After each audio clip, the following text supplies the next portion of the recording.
Welcome back to Chow Time Pod. It's your host, Brett. Got videos today from Peace World. Woman in HR gets called out for sexually harassing men at work. Please like, subscribe them below. Really appreciate that. Let's get Chow Time. I have never seen someone keep it so player in my 24 years of life than this guy. This man posted on the World Wide Web, best moment of my life, captured at the perfect time, with a picture of him with a newborn child, smiling his ass off. You could tell bro was genuinely happy. He was really ecstatic. That is until his world came crashing down and he found out that wasn't even his kid. But the nigga didn't even crash out. He didn't even complain about it. The nigga just said, "She ain't mine. Ball up top." This nigga is built different because he didn't even have to let us know that it wasn't his. Bro could have just crashed out and lived happily ever after. But he let the world know the truth in the most nonchalant way ever. At this point, we're no longer saying it is what it is. From now on, we are now saying ball up top. Ball up top, reset, it is what it is, start again. Hey, listen, we know he was devastated. Okay, there's no doubts about it, because this is probably every man's biggest fear, right? But if there is any way to handle it, this would be it. Agreed. No need to lash out. No need to call them names. No need to tweet out all this bullshit. Just fuck. For the first time ever, I got called old. When? Like, I was in the car with one of Ginger B's friends, and then one of our friends wanted to hook him up with a girl, right? Mm-hmm. And she was sending me her pictures to show him. Yeah. I was like, here's the girl that they want to hook you up with. Like, have a look at her. Yeah. And he was like, she looks old. How old is she? And then I asked her, how old is she? And she said, oh, she's 31 or something. Yeah. I was like, she's 31. He's like, nah, man, that's old. I don't want her. Bear in mind, he's like 40. No. 39, 40. I was like, don't say that. I'm 33. He's like, yeah, you're old. Yep. I was like, whoa, that was the first time. So it's the first time in my life I've got called old. I think like every woman gets to that point at one point in their life where they start getting called old. Yeah, but and now it's happened to me. It's the beginning of the old phase. Do you know what it is? They don't want to deal with the grown women expectations, standards, pressure. All of a sudden, it became expectations and standard. It's not just because you look old. Do you know what I mean? These young girls be coming into this carefree. I don't know. I think he genuinely looked at her face and was like, she looks old. But I don't think that's the general. That's the general. So you keep trying to cope it. Keep trying to run around. No, it's not your face. It's just because we're so high class now. Scenario. I think the general scenario is that you meet an older woman. She's pressure. Like, she knows what she wants. She knows her just looks expectations. She knows what she wants to do in her life. She wants to get engaged. She wants kids. Like, you meet a young girl, she's just like, oh my God, take me to Nobu so I can take pictures of the fucking tempura flakes on the sushi. Like, we're doing different things. Like, I'm looking at, like, the shape of the ring I want. No. We're looking at the shape of your face and how many wrinkles it has. Do you know what I mean? And, like, they're on, like, some whole different thing. They just want to suck dick and be like, oh my God, I've never sucked dick before. We are at a different stage in life. Yeah, you've done it a lot. You know what I'm saying? It ain't your first time, for sure. Oh, God. They tell themselves, guys. Tell themselves. Life, Anna. If that makes you feel better. Or maybe, No, I'm not making maybe myself younger girls just have perkier boobs and less wrinkles. No, that's Yep. not true. Like, yeah, they probably do have lurking boobs and less wrinkles, but that's not the reason. That Less is the emotional reason. baggage is what you're talking about. I think that one of the main reasons why men want women who are younger, they're so much easier to handle. They're so much easier to manipulate. They're so much more easier to... That is one of the reasons, but also one of the reasons why men want women that are younger is because younger in their eyes is fresh and looks better. Yeah, Yep. but like, not really when you're not... One of them's trying to freaking really tell the truth here, and the other one's really trying to gloss over that truth really, really hard. When you're comparing like you to like a 25-year-old, because you're still so happening. Yeah, I know. Do you know what I'm trying to say? There will be a point though when I get to that point. That point, 100%. When you're like 40-something and like, yeah, you compare yourself to a 20-year-old, yeah, she's definitely going to be a lot she's going to be a lot fresher. What they really believe, but they just can't. I don't think they can't bring themselves to say it, or I don't know what it is. But they think older is better. They think that because men, older is better. And remember, women just can't seem to comprehend the unsymmetrical attraction that men and women have. They just seem to think everything they want, men want too. And in a lot of ways, I understand why they think that, in terms of their accomplishments and their career and the position they are in life. Because they don't look at things from a man's perspective, they can delude themselves into believing that. So I get why they believe that, even though they're completely wrong. And youthful looking and perky and whatever. And, you know, we know men are like shallow.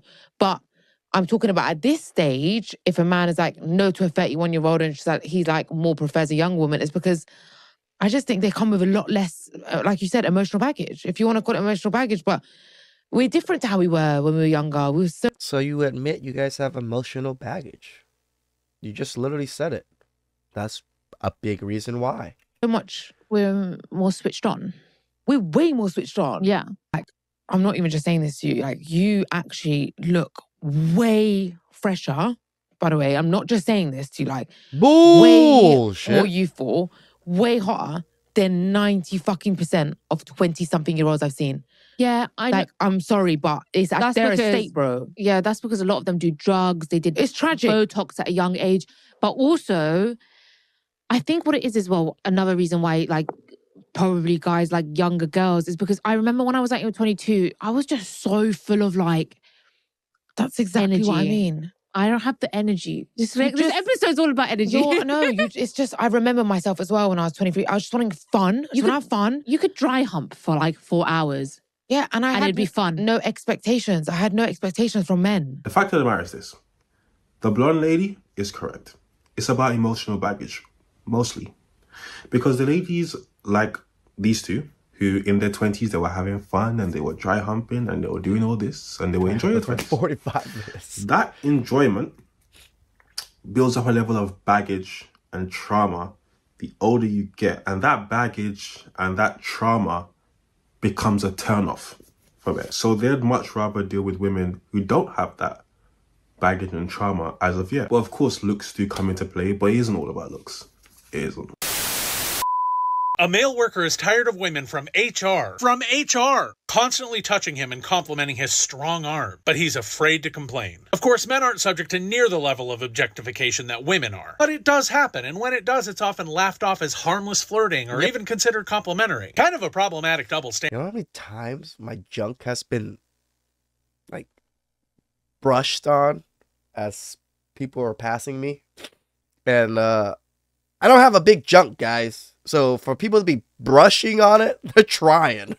Standard. Now, before we go any further, lest this become a honeypot for a certain kind of men, this story isn't seeking to denigrate or deny the constant harassment that women face by casting men as victims of women's privilege, because that isn't real. What is real, however, is the very inappropriate situation this guy is facing at his job, which he described in a Reddit post, in which he explained that he works in an open concept office where interaction with colleagues is constant, which is fine with him, except often women from HR, most of whom are way older than him, often walk past his desk and touch his shoulders and run their fingers across his neck. They also constantly compliment his physique and take every opportunity for a hug or some other kind of physical greeting. And it's left him feeling awkward and humiliated. But because the company is so small, he doesn't feel like he can complain without making it seem really personal. Of course, what's truly wild about this story is that these women from HR should know better, that what they're doing cleanly fits the definition of schmexual harassment, according to, like, the literal government. And this story kind of highlights how differently we tend to view these situations depending on what gender the person receiving the unwanted attention is. Now again, this happens to women far more often than men. 81% of women report having experienced harassment or assault. But perhaps surprisingly, so do 43% of men, including unwanted touching like this guy. And commenters urged him to treat it like any other harassment situation. Document everything, contact a high-level HR member or manager, and if necessary, call a lawyer. The bottom line is that no one should be expected to just shrug off unwanted attention. Even the hunky office guy our culture says should be flattered by it. So I didn't realize this, but when I went to the comments, the amount of people talking about HR and how HR isn't your friend and how, you know, typical coming from HR, I'm like, whoa, Like, what's going on? It's like everybody hates HR. But look, these things do happen to men. And yeah, because HR is not made for the people. It's made to protect the company. And a lot of people that run HR happen to be staunch feminists. there are a lot of things that happen to women, for example, that happen to men. Probably not as much, but way more than you think. And way more go unreported because generally speaking, men just don't complain.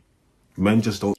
That was the first time I ever complained to you guys about my cock getting freaking brushed on every so often. Speak up about it. And when it comes to the fact that these stories aren't spoken about more, we only have ourselves to blame because we'll just keep it in or we'll just brush it off like it's not a big deal. So 100% this man and any man out there in a workplace facing harassment should complain and the women should be punished accordingly. Put a finger down if you linked with this rapper during the pandemic from Instagram, and when he shows up at your house late at night, he shows up with 2 other guys, and you get scared that they're going to try and unalive you or run a train on you, so you tell him to get an Uber because they're taking you an hour and 20 minutes to the other side of Georgia. So you take an Uber to his house even though you're all going to the same place, and he tells you that he's going to take you back home in the morning. This is why you just don't meet strangers on the internet. Like, come on, people. Just because he's a rapper, these rappers are destroying women because these women are just throwing themselves into danger. But then the morning comes and then he literally tells you that he's not taking you home and he gives you clothes to wear. Then you end up getting kidnapped for like a week and a half, but you actually really had fun, and then he takes you back home just to get some clothes. But then when you come back to...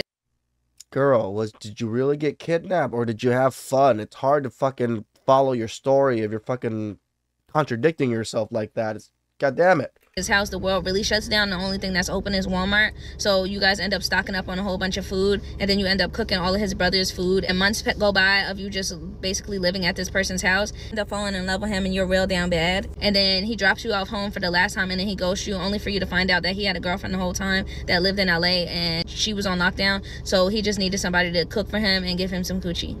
Let me know if you want a part 2. A part 2 to what? We got the whole story.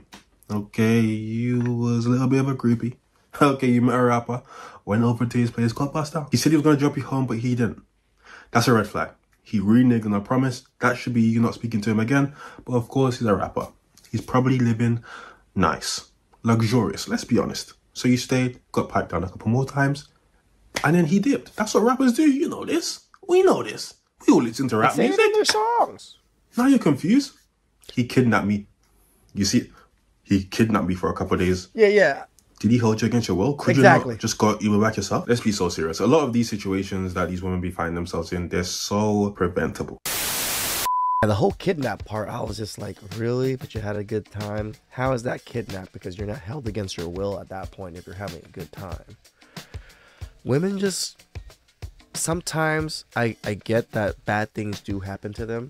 But then there's other times bad things happen and they go along with it and then they blame the men.